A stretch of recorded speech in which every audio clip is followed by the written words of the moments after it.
Start किया जाए। आज ज्योग्राफी है, ज्योग्राफी में इससे पिछले क्लास में पढ़ चुके हैं पश्चिमी घाट और पूर्वी घाट। आज पढ़ेंगे कि भारत के तटीय मैदान। क्या पढ़ेंगे? तटीय मैदान। तो पहले तटीय मैदान कहते किसको है? तो तटीय मैदान कहा जाता है पूर्वी घाट या पश्चिमी घाट और समुद्र के बीच में जिस मैदान का विकास होता है उसी को हम तटीय मैदान कहते हैं। किसको कहते हैं? यानी पूर्वी घाट या पश्चिमी घाट और समुद्र के बीच में जो मैदान का विकास होता है उसी को हम क्या कहते हैं? तटीय मैदान कहते हैं। तो तटीय मैदान में क्या भागों में बांटा गया है? दो भागों में बांटा गया है। कौन कौन?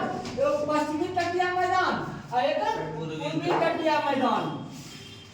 पूर्वी तटीय मैदान ये देखेंगे पश्चिमी तटीय मैदान। तो पश्चिमी तटीय मैदान जो है, पश्चिमी तटीय मैदान का जो विस्तार है वो गुजरात से लेकर के कन्याकुमारी तक है। पूरा अगर पश्चिमी तटीय मैदान की विस्तार की बात कहा जाए कि गुजरात से लेकर के कहाँ तक है?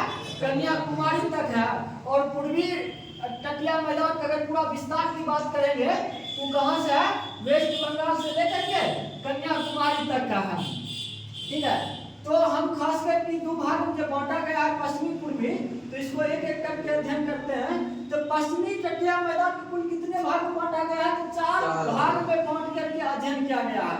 तो पहला मैदान कहा जाता है गुजरात का तटीय मैदान। और गुजरात का तटीय मैदान का विस्तार कहाँ से कहाँ तक है? गुजरात के कच्छ की खाड़ी से लेकर के दीव तक। ठीक है, दीव तक, कच्छ से लेकर के दीव तक का जो मैदान है उसको हम कहते हैं गुजरात का तटीय मैदान कहते हैं।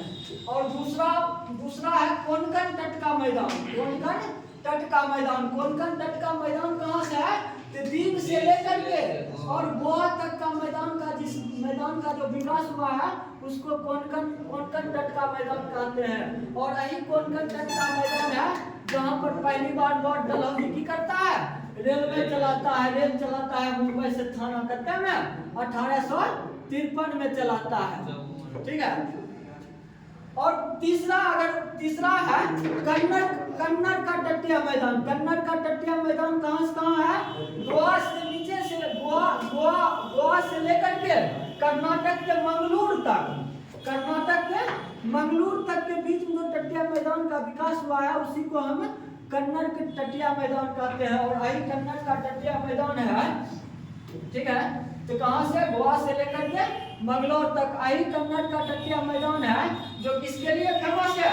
तो यहाँ काजू होता है, ठीक है, सुपारी होता है, कावा होता है, काली मिर्च होता है। काली और मिर्च के लिए कौन सा मैदान है? तो कन्नड़ का तटीय मैदान फेमस है। तीसरा आता है, चौथा आता है मालाबार का तट। मालाबार का तट कहा जाए तो मालाबार का तट कहाँ से कहाँ तक दिखता है? मंगलुरु से लेकर के कन्याकुमारी तक, यानी कुमारी अंतरिम तक का जो विस्तार है बीच का मैदान उसी को कहते हैं मालाबार का मैदान कहते हैं। खास करके इसमें केरल चलाता है। और इसमें जो बैकवर्ड वाटर है, केरल में जो बैकवर्ड वाटर मिलता है उसी को कयाल कहा जाता है। केरल इस तट पर कोरोमंडल मालाबार तट पर जो बैकवर्ड वाटर है उसको हम क्या कहते हैं? खास करके केरल में कयाल कहते हैं। और यहीं पर जो है आणविक तत्व के रूप में थोरियम का अयस्क केरल में बहुत ज्यादा मिलता है। थोरियम का अयस्क है मोनाजाइट मालाबार तट पर सबसे ज्यादा मिलता है। और कहा जाता है मालाबार का तट है कि कौन सी के लिए फेमस है?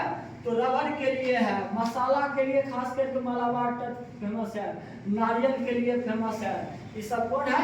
पश्चिमी तटीय मैदान की विशेषता है। इतना भाग 4 भाग मिल करके इसका बांट करके अध्ययन करते हैं। अब तनिक देख लेते हैं पूर्वी तटीय मैदान। हम आपको बोले हैं पूर्वी तटीय मैदान कहाँ में पड़ता है? यानी खास करके कहिएगा वेस्ट बंगाल से लेकर के कन्याकुमारी तक को पूर्वी तटीय मैदान कहते हैं। खास करके अगर नदी की बात कहा जाए तो नदी में ले चल जाइए गंगा के मुहाने से लेकर के और कहाँ तक? कावेरी कहिए, कावेरी खास करके कहिए, उसी के बीच का जो मैदान होता है उसको हम कहते हैं पूर्वी तटीय मैदान कहते हैं। ठीक है, अगर राज्य की बात करेंगे तो वेस्ट बंगाल से लेकर के कन्याकुमारी तक है। इसको भी पूर्वी तट के मैदान में जितने भी नदी बहते हैं वो सब डेल्टा का निर्माण कर देते हैं। अधिकांश नदी क्या करता है? डेल्टा का निर्माण करता है। लेकिन पश्चिमी तटीय मैदान के जितने भी नदी हैं अधिकांश नदी वो एस्टुरीज का निर्माण इस्तेमाल करते हैं, जैसे नर्मदा, ताप्ती।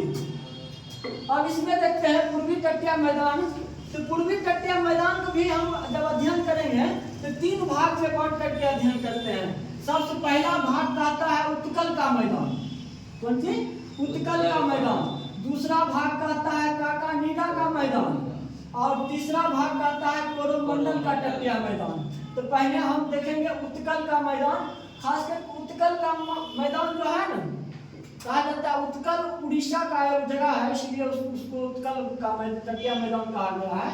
खास करके गंगा नदी से लेकर के कृष्णा नदी के बीच का जो क्षेत्र होता है ना, उसी को कहा गया है कौन सी? उत्कल का तटीय मैदान कहा गया है।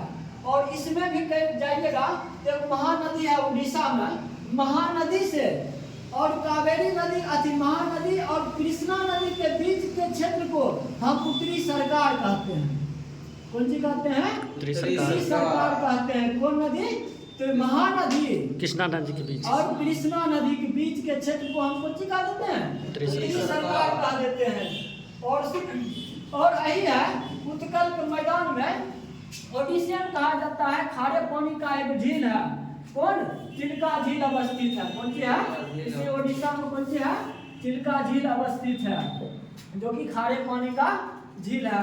दूसरा आता है काकानीडा का मैदान। खास करके काकानीडा का मैदान अगर देखा जाए तो कृष्णा नदी से लेकर के गोदावरी नदी के क्षेत्र बीच के क्षेत्र को हम कौन सी कहते हैं?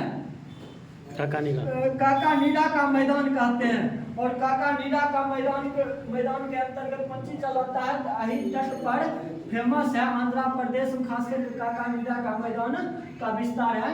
तो अही क्षेत्र में केल्लूरू झील आता है। कौन? केल्लूरू झील आता है, जो खासकर आंध्र प्रदेश में पड़ता है। और दूसरा अही पर विशाखापट्टनम में वो है चट्टानी पर है, जो डॉल्फिन नोज पर बसा हुआ है। कहाँ में? सही काकानीडा के तटीय मैदान में कौन है? डॉल्फिन नोज है। डॉल्फिन नोज है। और यहीं पर कहा जाता है, जब नीचा में आइएगा तो यही काकानीडा और कोरोमंडल क्या सीमा पर कौन सी है? पुलिकट झील है। तो खासकर पुलिकट झील कहाँ है? तो आंध्र प्रदेश और तमिलनाडु कौन सी पर पड़ जाता है? सीमा पर पड़ जाता है। अब तीसरा देखिएगा कोरोमंडल का मैदान है। कौन है? कोरोमंडल का। खासकर कोरोमंडल का मैदान कहाँ से कहाँ तक विस्तार है? तो गोदावरी नदी से लेकर के कावेरी नदी तक है। कोरोमंडल का तटीय मैदान कहाँ से कहाँ विस्तार है? गोदावरी नदी से लेकर के कावेरी नदी तक इसका विस्तार है, कोरोमंडल तट का। और यही कहा जाता है इसी तट कोरोमंडल तट पर लौटता हुआ मानसून से यहाँ पर क्या होता है? कोरोमंडल तट पर वर्षा बारिश होती है। यही कोरोमंडल तट है, जहाँ लौटता हुआ मानसून के कारण क्या होता है? बारिश होता है।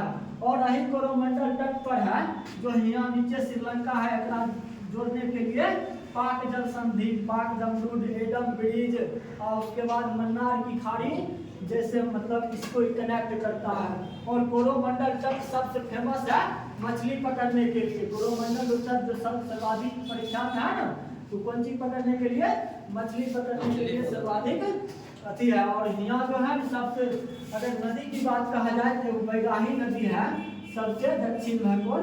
बैगाही नदी, पेन्नार नदी। ठीक है, पेन्नार नदी यहाँ का छोटा मोटा नदी हुआ है। ये हो गया भारत का तटीय मैदान, आपको खत्म हो गया।